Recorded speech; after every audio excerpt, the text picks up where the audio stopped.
bonsoir. J-19 avant le premier tour des municipales et coup de projecteur sur Cahors, parole aux candidats. Mais avant de lancer le débat, petite carte postale en images bien sûr, mais aussi en chiffres.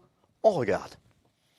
Cahors, principale ville du département du Lot avec ses 19 878 habitants. Cahors, une vraie carte postale avec le pont Valentré, classé au patrimoine mondial de l'UNESCO. Une cathédrale Saint-Étienne qui a fêté ses 900 ans en mars 2019. La ville attire les touristes, mais pas les nouveaux habitants. Cahors perd de la population. En revanche, le nombre de seniors augmente, plus de 5% en 5 ans. Cahors qui vieillit et en chômage qui faiblit et passe sous la moyenne régionale. En 2014, lors des précédentes municipales, le maire sortant, Jean-Marc Vezous-Faure, a été réélu dès le premier tour avec 55,3% des voix. On vient de voir un rappel du résultat des municipales 2014. Alors, on plonge immédiatement dans le scrutin de mars prochain avec le casting.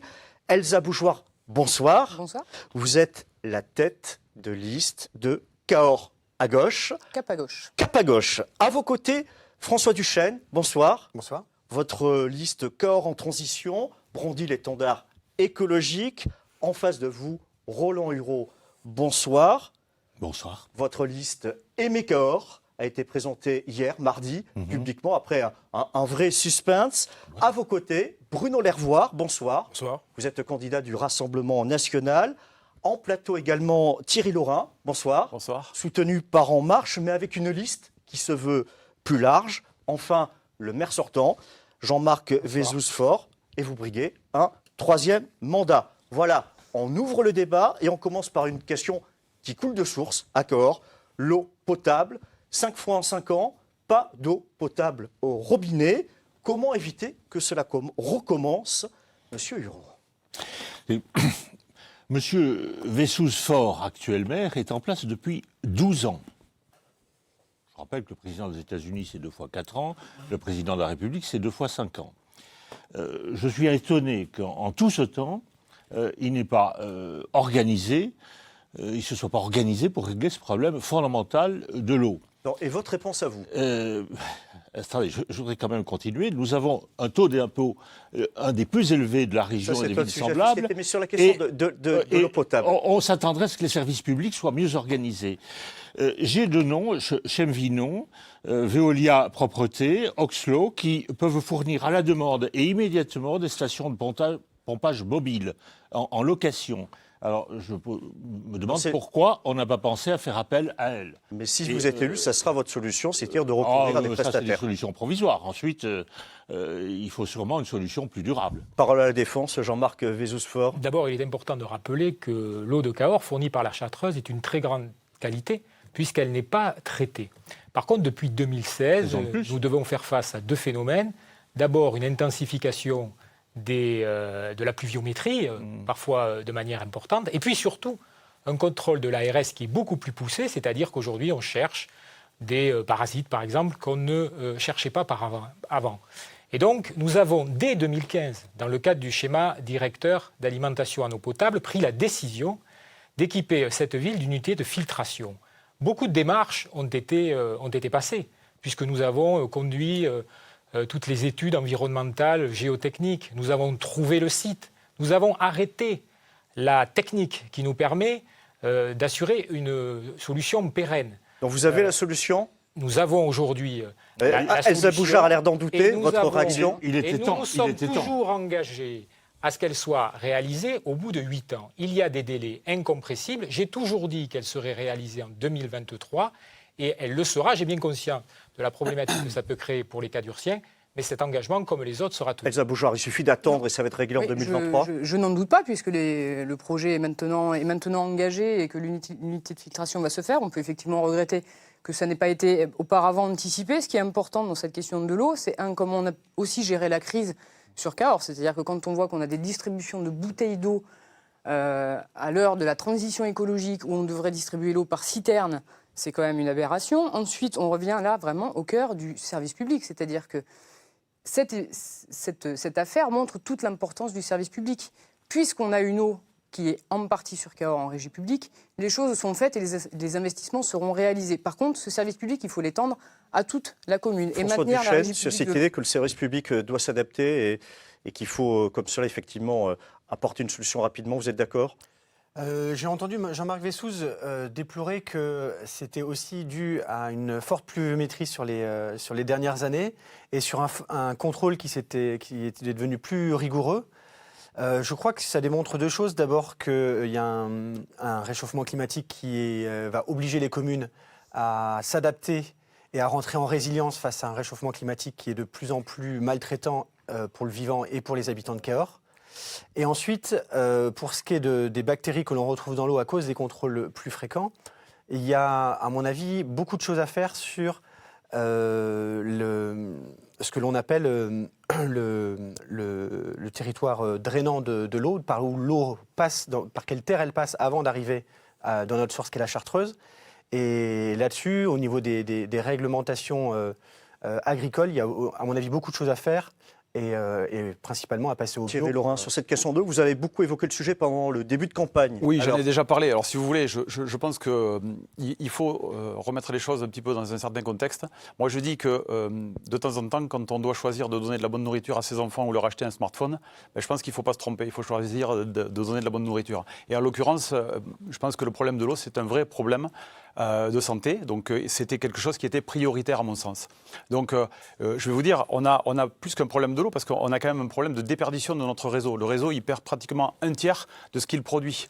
Donc, c'est assez dramatique. Donc, il y a des fuites et ça fuit. Donc, il y a des fuites. Ouais. Donc, il faut bien sûr traiter cette eau avec une usine d'ultrafiltration. Laissez-moi terminer, s'il vous plaît. Donc, traité avec une usine d'ultrafiltration. Et en l'occurrence, moi, j'ai quand même demandé des devis pour une unité d'ultrafiltration mobile. Donc, ça coûte 85 000 €. Aujourd'hui, on a distribué des bouteilles d'eau avec l'inconvénient pour les personnes âgées, les personnes à mobilité réduite ou autres. Bon, mais je pense que peut-être ça a coûté 45 ou 50 000 €. Aucune alternative qui Monsieur le maire sortant. de régler ce volume-là et Si, de si. répondre à... J'ai demandé à Veolia...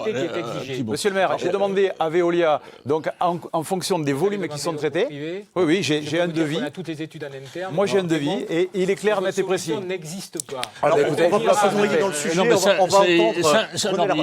Monsieur Roland Hérault, 500 vous avez €, déjà parlé, on va laisser 500 parler. € la tonne. Hein. Oui. Alors, avec cet argent, c'est une Bruno des Lervois. eaux les plus chères de France, aussi chère qu'à Paris. Alors, Renaud Lervois, vrai, par rapport à ces 4,49 questions en de effet, l'eau, puis en après, effet. on remet en bouteille et on Je suis passe assez à d'accord notre sur ça. sujet. Ouais, sur ce Alors, sujet, je suis très content d'entendre monsieur le maire sortant nous dire que ça sera prévu pour 2023. Ça fait quand même 12 ans que vous êtes au pouvoir. Il vous a fallu 3 ans pour faire un cinéma. Il vous faut donc 15 ans pour faire une station de filtration des eaux. Ça aurait pu être fait avant. Gouverner, c'est prévoir. En l'occurrence, vous n'avez pas prévu. C'était une priorité. Ça devait être une priorité. Ce ne sont pas les mêmes projets. Avec vous, on n'aurait eu ni l'unité de filtration, ni le complexe cinématographique. Ah bon, Qu'est-ce en que tout vous cas, dites, ce qui est sûr, qu'est-ce c'est qui que vous vous permet de nous dire tendez ça la perche pour changer de sujet, parce qu'effectivement, on ne va pas rester tout le débat sur la question de l'eau. On va venir sur notre ressource qui n'est pas hydraulique, mais qui est démographique, car effectivement, après avoir perdu de la population, Cahors en gagne. Alors, comment assurer l'accueil de la population, Bruno Lervois? D'abord, si on veut accueillir de la population, il faut qu'on ait une ville attractive. Pour avoir une ville attractive, il faut du tourisme. Ça, c'est fait. Le maire actuel a fait plusieurs choses intéressantes sur ce sujet-là. Par contre, ce qui manque, c'est des entreprises. C'est des entreprises pour accueillir les gens. Et c'est aussi un niveau de sécurité suffisamment important pour que les gens puissent se sentir en sécurité. Le problème, c'est que depuis quelques années, on est passé de 1200 crimes et délits à Cahors en 2016 à l'année dernière, 1600. Il y a une augmentation de 30% de la délinquance et de la criminalité. Il faut agir là-dessus pour que les gens se sentent en sécurité et ont envie de venir s'installer à Cahors. Alors, Elsa Bouchoir, pour vous, monsieur Roche, je vous prie. Elsa Bouchoir, vos options pour renforcer l'attractivité de la ville et notamment attirer plus de jeunes. Est-ce qu'il y a des solutions Il y a et des lesquelles? solutions. Cahors est un territoire plein de potentiel. Pour attirer les jeunes et attirer les gens en général, il y a plusieurs leviers. L'emploi, via la transition écologique, qui est un pourvoyeur d'emplois innovant, sain. Vous parliez de l'alimentation, de donner de l'eau saine. Nous, on va même donner de l'eau gratuite, les premiers mètres cubes d'eau gratuits pour une vie décente. Ensuite, c'est aussi permettre aux gens d'avoir une qualité de vie. C'est-à-dire que quand je viens à Cahors, ville à dimension humaine, je veux pouvoir vivre dans mon quartier, avoir mon école dans mon quartier, avoir des associations, avoir les services publics. Et pour vous, jusqu'à présent, il y a un manque, il y a un déficit sur ce terrain-là. En tout cas, il y a un manque dans certains quartiers de la ville, ça c'est sûr, qui sont écartés, qui ne sont pas suffisamment reliés au centre-ville, aux écarts. Et aujourd'hui, on voit aussi des écoles qui ferment. François Duchesne, par rapport à cette idée qu'il faudrait renforcer le maillage dans les quartiers, l'accueil, les services publics. Une ville désirable, c'est d'abord une ville accueillante. le dérèglement climatique implique un changement important d'urbanisme et d'organisation de la ville. Les chiffres de l'INSEE et les experts Météo France, pour ce qui est du territoire occitan, donnent des pics de température à quasiment à plus de 51 degrés, avec des périodes de chaleur de plus en plus grandes. Et pour ça, il va falloir que les infrastructures urbaines s'adaptent. Il va falloir végétaliser la ville, il va falloir lutter contre les points de chaleur. Typiquement, la grande esplanade devant le cinéma qui est entièrement minérale, c'est à mon avis une très mauvaise idée. Et ça, c'est le principe de résilience, c'est-à-dire penser notre ville pour qu'elle puisse faire face à cette montée en chaleur. Alors l'attractivité, c'est aussi la culture avec un certain nombre de festivals, notamment des festivals qui rapportent une vraie manne financière, 5 millions d'euros au niveau du département du Lot. Est-ce que l'offre culturelle est assez forte selon vous? Alors je pense qu'elle n'est pas assez forte et d'ailleurs on a prévu de l'étendre drôlement. Mais par contre, si vous voulez, je reviens sur la partie économique. Oui. Si on veut attirer des entreprises et si on veut attirer des habitants, il faut faire en sorte d'être compétitif. Et on a quand même un gros problème de fiscalité puisque la fiscalité est montée de 22% à Cahors, donc c'est pas négligeable. Même si le maire sortant annonce qu'il a baissé de 1,5 le taux, il n'a pas baissé les bases et le taux, il avait fait un saut quand même de 10% la première année. Donc il faut quand même le dire. Et il y a autre chose. On est en ZRR. Qu'est-ce que vous faites aujourd'hui pour rester en ZRR? En zone de revitalisation rurale. Voilà, donc qui permet d'obtenir des aides, de favoriser justement l'implantation d'entreprises. Ça va se terminer au 31-12. Qu'est-ce que vous faites? Quel est le lobbying que vous faites au niveau des politiques pour rapidement une sur réponse la fiscalité, Monsieur Lorrain, vous savez bien que ce ne sont pas les collectivités qui fixent les bases, c'est l'État. Le seul levier qui est à notre disposition, c'est de fixer le taux. Ce taux, nous l'avons baissé de 0,5% vous l'aviez monté de 10% au départ. Et de 2019. Vous oubliez l'année 2008. Notre mandat, vous faites vous oubliez l'année référence 2008. à la facture de nos prédécesseurs qui ont été sanctionnés par la Chambre régionale des comptes. Est-ce que vous pouvez me répondre sur la CFE? Vous avez choisi les bases, c'est vous qui les choisissez. La CFE, contribution pour ces entreprises, ont évité d'être trop jargonneux. C'est vous qui les choisissez et les bases sont choisies par la municipalité. Nous avons baissé la fiscalité, ça n'avait jamais été fait. Pour bien montrer que c'est difficile de tenir cet engagement, allez voir à Toulouse, allez voir à Montauban. À Toulouse, le taux de fiscalité sur le foncier ont été augmentés de 19%. Prenez exemple Rodez, par exemple. À Montauban, de 14%. Bruno Lervoire, sur cette effort question fiscale, significatif. on va ramener un peu de calme pour qu'on puisse donner la parole à Bruno Lervoire. Vous, sur cette question fiscale, est-ce que vous êtes sur la ligne de vos voisins de plateau? Sur cette question, tout le monde est d'accord. Ne soyez pas d'accord à la place des gens. Ne parlez pas à la place de M. Lervoire. Laissez-le répondre. Merci. Sur cette question fiscale, effectivement, le maire sortant a décidé de baisser très minimement la taxe foncière, le taux sur la taxe foncière à quelques années des élections, ça tombe bien, mais on reste quand même à un niveau largement supérieur aux communes de la même strate. On a 38% à Cahors, la commune de la même strate, c'est 23%. C'est aussi la faute de M. Hureau et des diverses majorités. Monsieur Hureau, justement, répondez, parce que vous avez été adjoint au maire, effectivement, en charge des finances. Ah, vous avez été adjoint au maire en charge des finances. Il y avait votre prédécesseur, c'est M. Lecuru, qui a adhéré à un parti qui était à la gauche du Parti socialiste. Excusez-moi, tout ça, c'est vous avez été adjoint aux finances, vous avez augmenté les taux de combien? Parce que nous avions trouvé une situation désastreuse avant, comme nous risquons de trouver si nous sommes élus à la suite de votre mandat. Parce qu'on ne baisse pas les taux comme ça. On vient de sortir du réseau d'alerte fixé par le ministre. Vous parlez de Cahors, mais vous ne parlez pas du Grand Cahors. On parlait de l'emploi. Le Grand Cahors est dans le réseau d'alerte. Thierry Laurent, on va parler justement de l'emploi. 4059 demandeurs d'emploi à Cahors, 50% de femmes, avec notamment des secteurs qui sont particulièrement touchés, à savoir les services à la personne. Est-ce que ce n'est pas un filon à cultiver, à exploiter? Écoutez, l'emploi, c'est fondamental. Et c'est ce qu'attendent les jeunes de nous. Monsieur Vessouze a distribué un catalogue de la Redoute en quadrichromie très luxueux dans les boîtes aux lettres. Il n'y a pas un mot sur l'emploi et il n'y a pas non plus un mot sur le patrimoine. Et sur la sécurité. Je voudrais dire que Cahors dispose d'atouts considérables. Le premier, c'est d'être à 1 heure de route de Toulouse. C'est pas aussi un inconvénient? Est-ce qu'il n'y a pas un risque de se faire vampiriser par Toulouse? Il y a le contraire. J'ai vu aussi des gens qui voulaient venir à Cahors parce que la vie était meilleure à certains égards.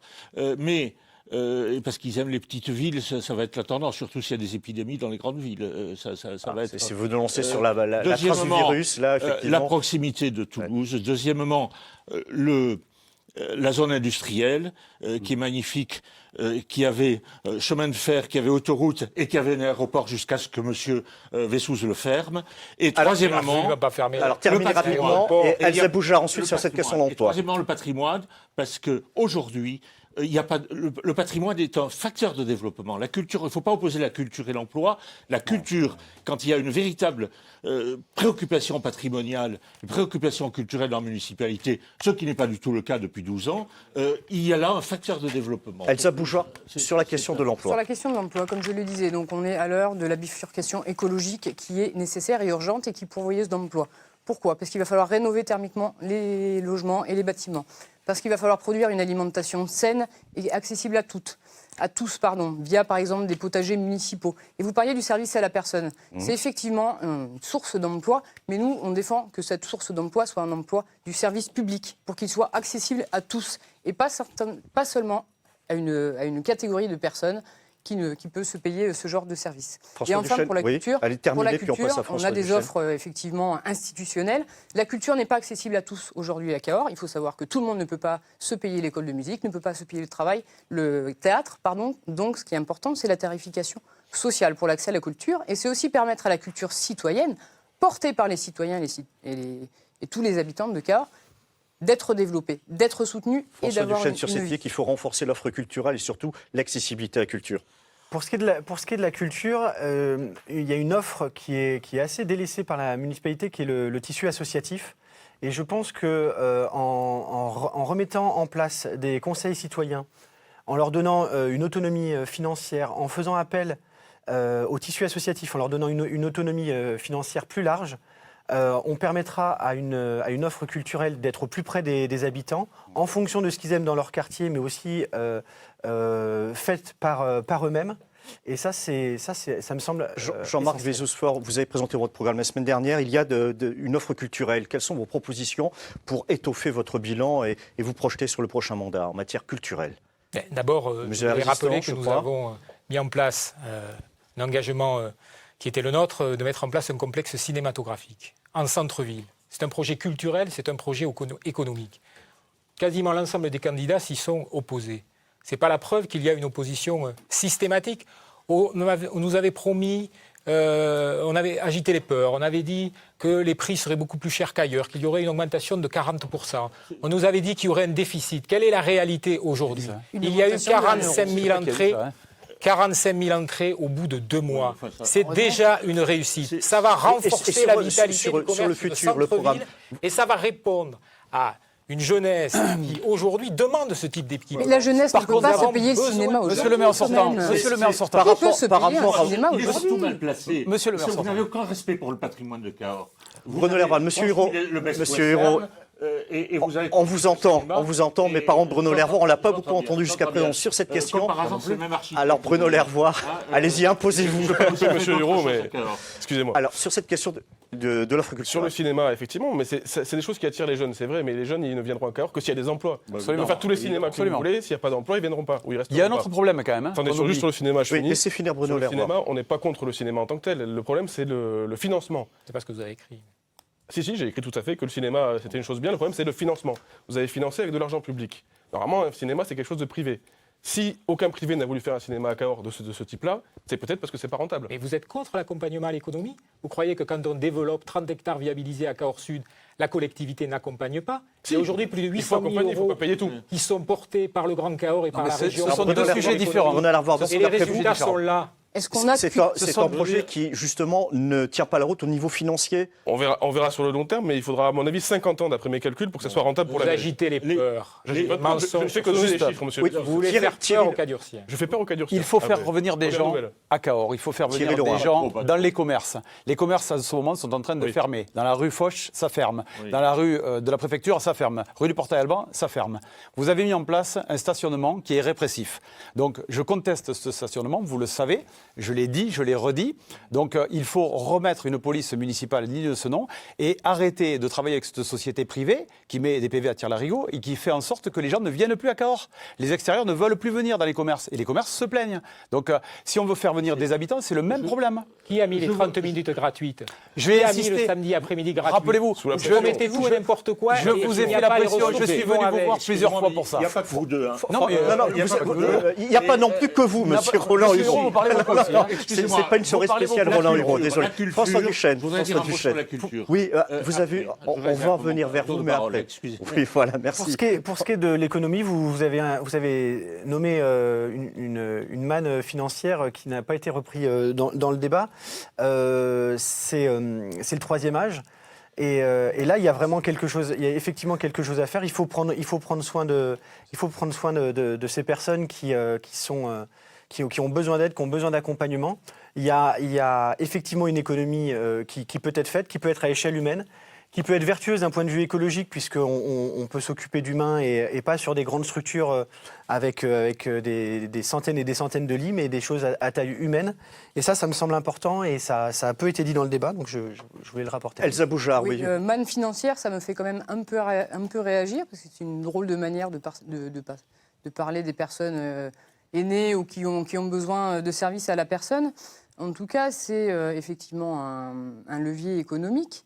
Mais c'est un levier économique, encore une fois, qui doit être accessible à tous. Donc, c'est-à-dire que nous, par exemple, quand on propose un centre de santé, c'est permettre à toutes les personnes d'être soignées et non pas une maison de santé où on va trouver des professionnels en libéral. C'est un accès aux soins pour tous, qu'ils soient précaires, qu'ils soient âgés, au tiers payant et sur des tarifs qui sont... Vous êtes d'accord, Bruno Lervoire, avec ces propositions entre guillemets sociales, enfin, guillemets, c'est pas péjoratif, entre guillemets, mais sociales.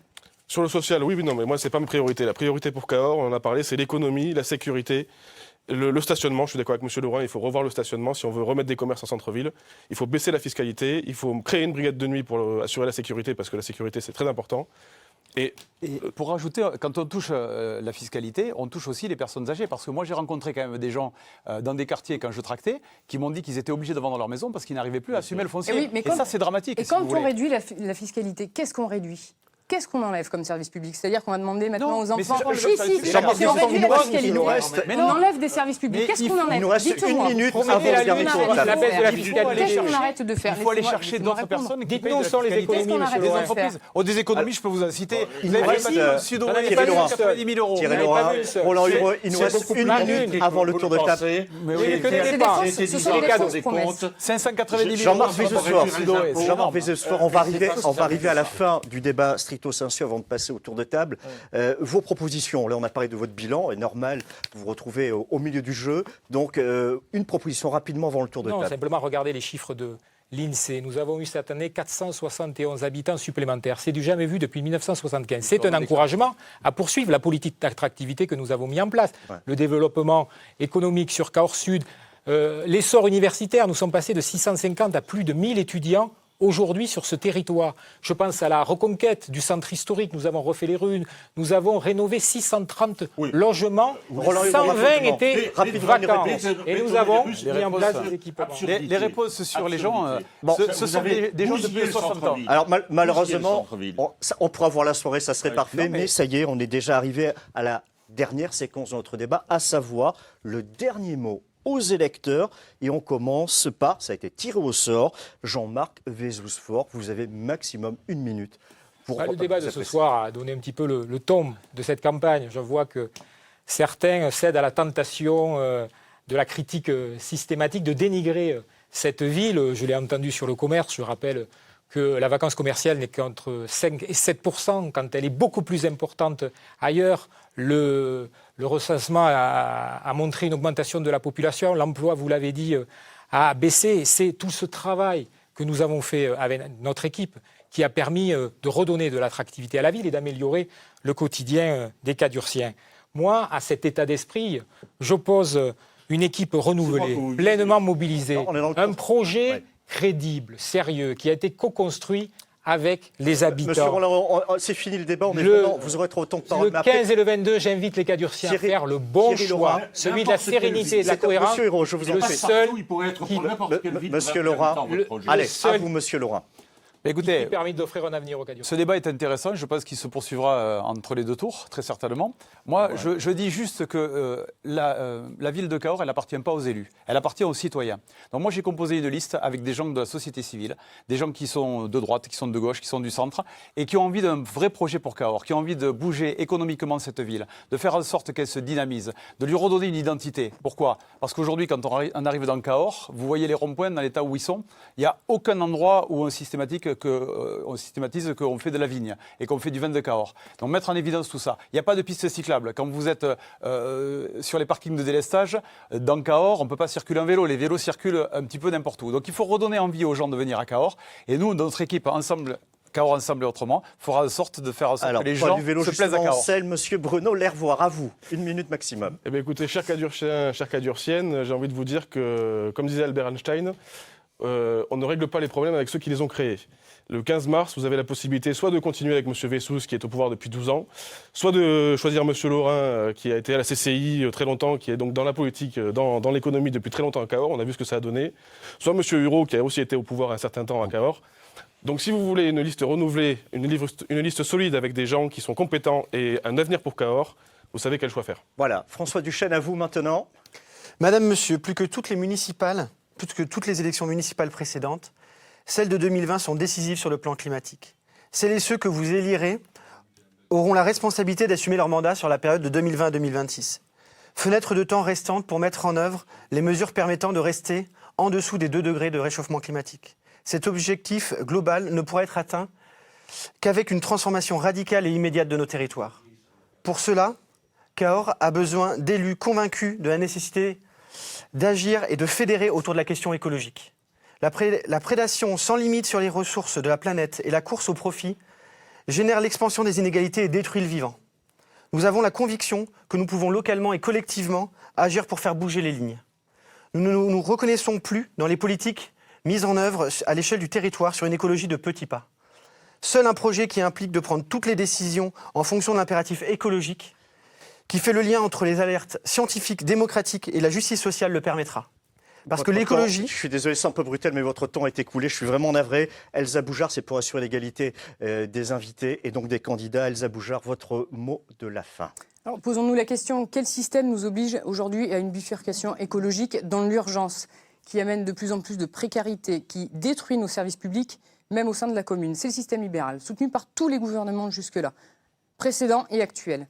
Cap à gauche porte un projet différent, celui d'une bifurcation écologique liée à la justice et au progrès social. Tout le monde ne peut pas manger bio, tout le monde ne peut pas se passer de voiture, ni isoler son logement. Pour nous, bifurcation écologique et au bénéfice de tous. Mais c'est ici et maintenant, pas à coup de petits pas. Nous avons des propositions et surtout une méthode, la démocratie. Quelle démocratie porte-t-on quand on se présente pour un 3e mandat au municipal? La démocratie, c'est des moyens, des animateurs qui vont chercher la parole de ceux qui n'osent pas s'exprimer et qui vont enfin pouvoir porter leurs projets, des budgets participatifs, des référendums. À Cap à gauche, nous misons sur l'intelligence collective et nous faisons confiance à l'intelligence collective des Cadurciennes et des Cadurciens pour une ville attractive, active et où on pourra bien vivre ensemble. Voilà. Monsieur Roland Hureau, c'est à vous. Face aux 2 listes macroniennes ou semi-macroniennes qui sont des listes bourgeoises, j'ai essayé de construire, Laurin et Vessous, j'ai essayé de construire une liste populaire. Et c'est conforme à mes convictions qui sont radicalement opposées au gouvernement en place, comme d'ailleurs 85% de la population. S'agissant de Cahors, bien entendu, je suis d'accord avec certaines excellentes propositions qui ont été faites, par exemple, supprimer, changer le système inhumain de stationnement, sachant tout de même que Cahors restera une boucle, il sera toujours difficile d'y stationner. Mais tout ça, ça ne suffit pas, il faut une vision. Et une vision, ça passe par la prise en considération de notre atout majeur, qui est le patrimoine. Le patrimoine, il faut l'animer. La vie culturelle n'a aucun rapport avec le patrimoine. C'est la raison pour laquelle j'ai proposé un grand spectacle au Pont-Valentré. Tout ça, ça a une conséquence pour l'emploi, parce que premièrement, ça attire des jeunes. Deuxièmement, ça fait rayonner C'est la fini. ville. Il faut rayonner. Je suis désolé, mais voilà, c'est terminé, mais c'est pas fini. Vous pouvez retrouver ce débat en replay sur notre site internet. Évidemment, toute l'actualité des municipales en temps réel sur les supports web de France 3 Occitanie, notamment le blog politique. On se retrouve pour la soirée électorale le 15 mars prochain. Des directs, tous les résultats. À très bientôt sur France 3 Occitanie, la chaîne des municipales. Merci, monsieur. Merci, monsieur. Merci.